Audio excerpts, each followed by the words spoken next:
یہ زندگی صرف تب تک ہلکی ہے جب تک سارے بوجھ ماں اور باپ نے اٹھائے ہوں۔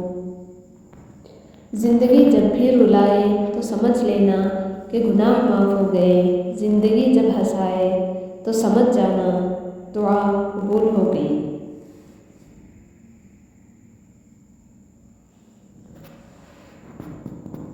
اپنے نقصان پر ہرگز غمزدہ نہ ہوا کریں، کیونکہ اللہ آپ سے اس وقت تک کچھ واپس نہیں لیتا جب تک اس سے بہتر آپ کو عطا نہ کرے۔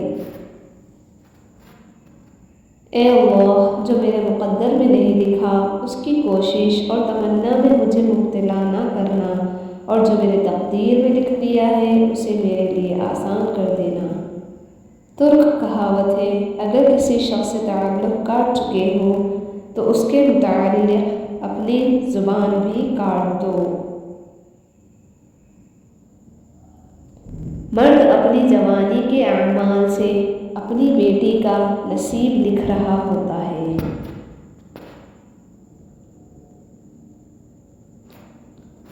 کچھ نیکیاں ایسی بھی ہونی چاہیے جن کا اللہ کے سوا کوئی گواہ نہ ہو۔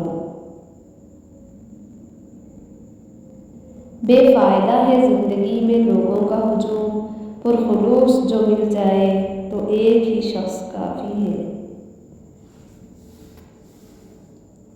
وقت جب فیصلہ کرتا ہے تو گواہوں کی ضرورت نہیں پڑتی۔ کسی کو دیا گیا دھکا گھوم پھر کر آئے گا آپ کی ہی طرف۔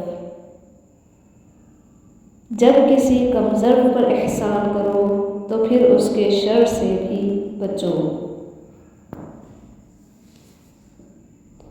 گھبرانا نہیں، ٹھوکر بھی ان کو لگتی ہے جن کو رب نے تھامنا ہوتا ہے۔ میں آج تک اپنی خاموشی پر نہیں پچھتایا، جب بھی پچھتایا اپنے بول پر پچھتایا۔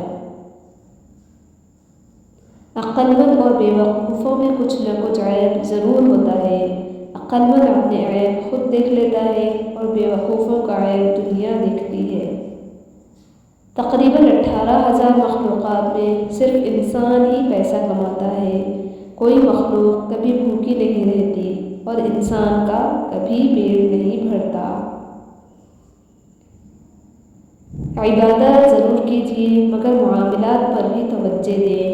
کعبے کے چکر لگانے سے لوگوں کو دیے ہوئے چکر معاف نہیں ہوتے۔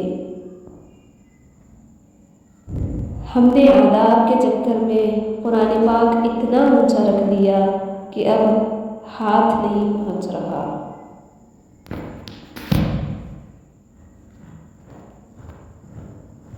کوئی شے جب کم پڑتی ہے تب اس کی قیمت سمجھ آتی ہے۔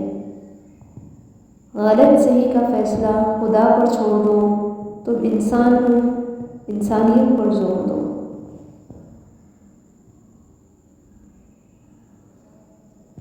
گندی سوچ اور پاؤں کی موچ کبھی انسان کو آگے نہیں بڑھنے دیتی۔ اپنوں سے ایسی لڑائی نہ لڑے کہ لڑائی تو جیت جائے مگر اپنوں کو ہار جائے۔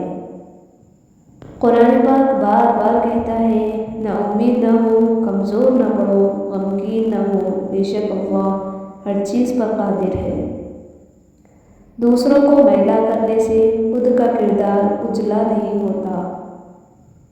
دنیا مکافات عمل ہے، صبر ضائع نہیں جاتا۔